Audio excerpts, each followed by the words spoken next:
11 ayat yang pertama. Ibrani 11 ayat yang pertama.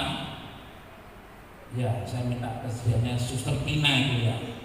Ya, Suster Tina untuk bisa dekat dengan Suster Tina ya. Tidak memberi pengarahan COVID tapi membacakan ayat yang kita baca sore hari ini.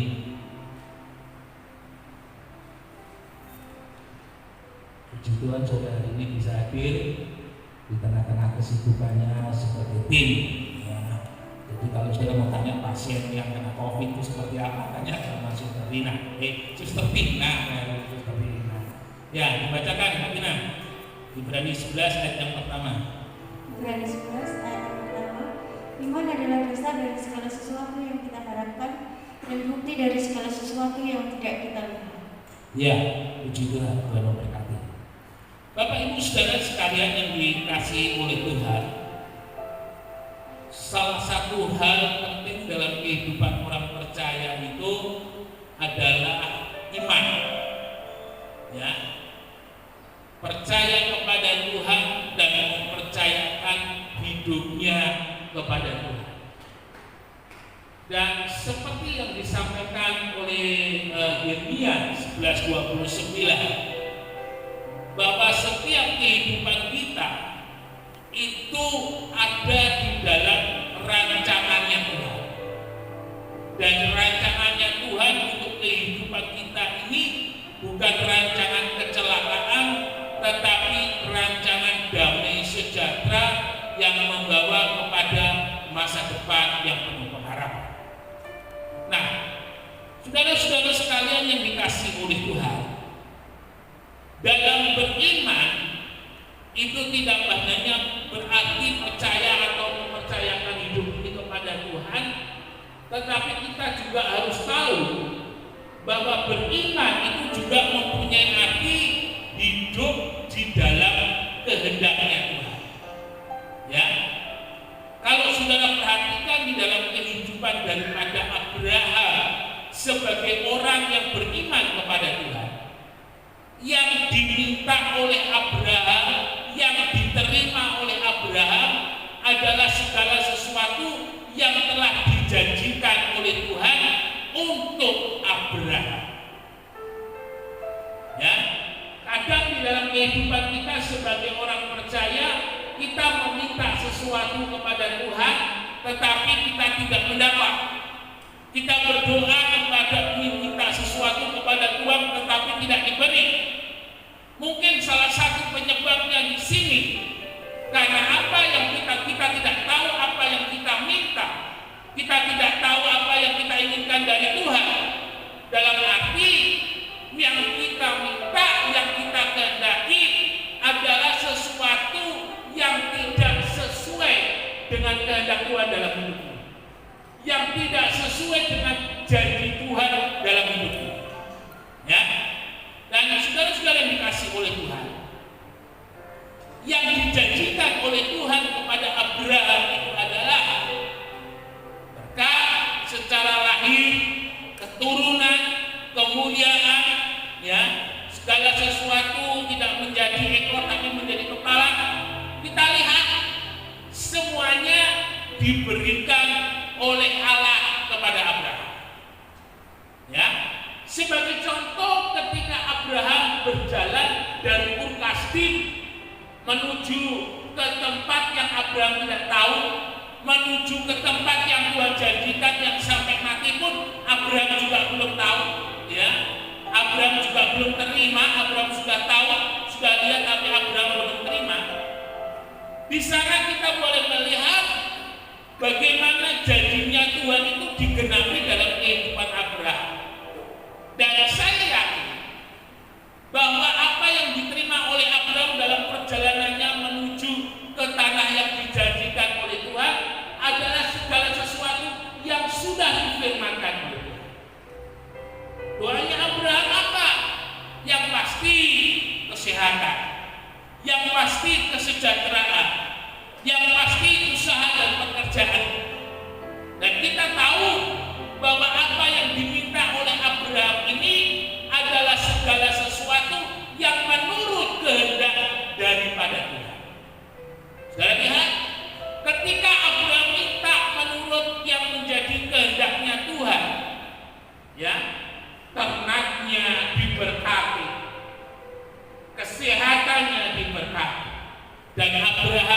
menjadi orang yang sangat berhasil. Tapi saudara coba perhatikan, ketika Abraham sudah tua dan tidak mempunyai keturunan, ya, tradisi waktu itu mengizinkan, tradisi waktu itu menghalalkan Abraham boleh mengambil budak daripada istrinya untuk memberikan keturunan. Nah, saudara yang dikasih oleh Tuhan, meminta keturunan dari Abraham dan Sarah itu benar, ya. Tapi mereka belum diberi karena tunggu waktunya Tuhan. Nah, kita lihat pada saat mereka menunggu waktunya Tuhan, Sarah melihat dia sudah mulai tua, dia melihat Abraham sudah mulai tua, dia sadar bahwa dirinya sudah lemah, dirinya sudah tidak berdaya. Timbul keinginan daripada Sarah bahwa keturunan itu dibuat bukan menurut kehendak Tuhan, tetapi menurut kehendak Sarah. Bapak Ibu yang dikasihi oleh Tuhan, segala sesuatu dalam kehidupan orang percaya yang dilakukan oleh orang percaya yang tidak menurut kehendak Tuhan, sekali lagi tidak menurut kehendak Tuhan, tidak akan menghasilkan kebahagiaan. Ya, yang tidak sesuai dengan kehendak Tuhan tidak akan mendatangkan kebaikan. Garis bawah itu baik. Sarah untuk mendapatkan keturunan bukan seperti yang Tuhan janjikan keluar dari rahim Sarah, tapi Sarah mencoba dengan kekuatannya sendiri memberikan Hagar, direstui loh, ya. Jadi Abraham nggak selingkuh, Abraham ini disuruh dengan Sarah, diizinkan karena tradisi waktu itu mengizinkan. Tapi yang dilakukan oleh Abraham dan Sarah untuk mendapatkan keturunan ini tidak sesuai dengan kehendak Tuhan. Dan ketika Ismail lahir, firman Tuhan menulis memberikan kekacauan yang luar biasa dalam kehidupan Abraham. Bukan kebahagiaan, ya, kekacauan yang luar biasa. Lebih-lebih setelah Sarah melahirkan Ishak, waduh, tiap hari ribut, tiap hari berantem, sampai-sampai Abraham pusing. Kalau boleh saya bilang, Abraham bilang dengan ibu Sarah, Mama, kalau ngerti ya apa? Di sini itu anak aku kayak Hagar supaya anak aku sebelum Hagar kayak anak saya ini kue bingung, ngamuk-ngamuk, anakmu piye? Dengan kata lain seperti itu, Sarah bilang udah usir aja. Nah, ketika Hagar itu diusir, Abraham dan Sarah kembali mendapatkan kebahagiaan. Bapak Ibu Saudara yang dikasihi oleh Tuhan, waktu Tuhan bukan waktu kita. Jalan Tuhan bukan jalan kita. Tapi satu perkara satu hal, waktu Tuhan itu tidak pernah terlambat. Waktu Tuhan itu selalu yang terbaik. Ya, pemberian Tuhan adalah suatu pemberian yang baik. Apa yang saudara miliki sekarang ini adalah sesuatu yang baik dari Tuhan. Apakah itu istri, apakah itu suami, apakah itu anak, apakah itu pekerjaan, semuanya baik. Ya, tinggal bagaimana di dalam kehidupan kita menerima semuanya itu.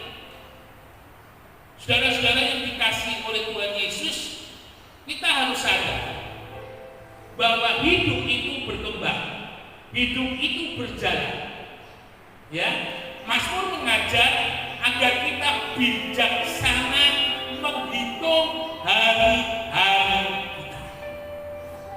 Apa yang Tuhan beri, perlakukan dengan baik, kerjakan dengan baik, Dia akan memberi kebaikan kepada kita. Ya, kalau saudara mau mempunyai istri yang baik, saudara mau mempunyai istri yang cantik, sayangi dia dan tambahi belanjanya, pasti dia baik. Ada banyak problem. Seorang istri menjadi begitu tidak seperti yang saudara harapkan, mungkin kesalahannya di sini. Seorang istri jika menginginkan suaminya yang baik, juga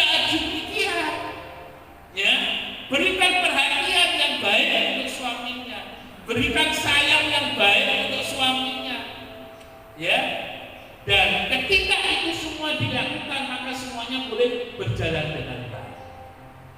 Ini seorang pemuda, ya, dia di Australia kalau tidak salah. Dia terkenal sebagai seorang motivator. Nick lahir dengan tanpa tangan, tanpa kaki.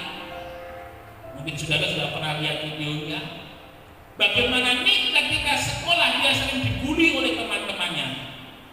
Tapi orang tua daripada Nick, ayah dan ibunya, memperlakukan Nick dengan baik, mendidik Nick dengan baik, tidak menjadikan Nick sebagai anak yang kebutuhan khusus, tetapi dia menjadikan Nick sebagai seorang anak yang normal.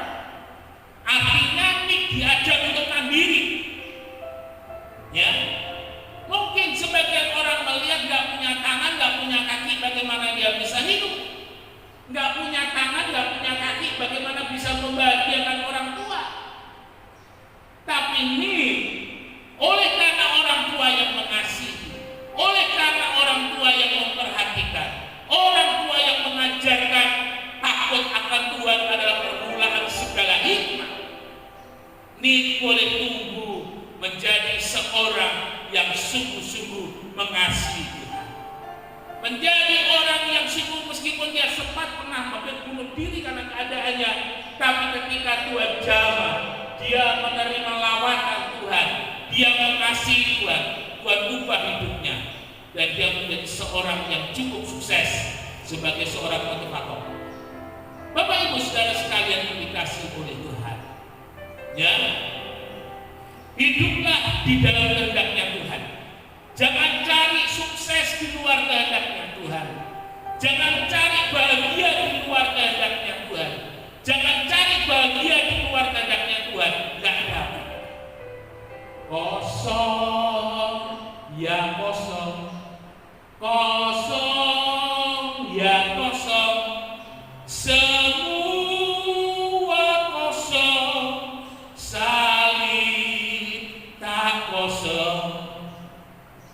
Di luar Tuhan kebahagiaannya, di luar Tuhan angkat pendidikan karir, tapi ketika kita mencarinya di dalam kehendaknya Tuhan, kita mencarinya berjalan bersama-sama di dalam kehendaknya Tuhan, saudara pasti akan naik. Ya, saudara pasti akan naik. Tidak usah ikut orang, tidak angkat, tidak perlu diangkat orang, tidak perlu. Ada duitnya, ada timbal baliknya kalau orang yang angkat. Ya, tapi kalau Tuhan yang angkat, nggak ada satupun yang bisa merendahkan. Kalau Tuhan sudah ngangkat, saudara, itu benar-benar diangkat. Ya, sore hari ini, biarlah iman kita kepada Tuhan jangan hanya aku percaya kepada Tuhan, tapi biarlah saudara juga hidup di dalam kehendaknya Tuhan, berumah tangga di dalam kehendaknya Tuhan, berbisnis di dalam kehendaknya Tuhan, melayani di dalam kehendaknya Tuhan. Pasti semuanya akan berhasil. Tuhan Yesus memberkati kita sekalian, dan kita beri kemuliaan bagi nama Tuhan. Haleluya.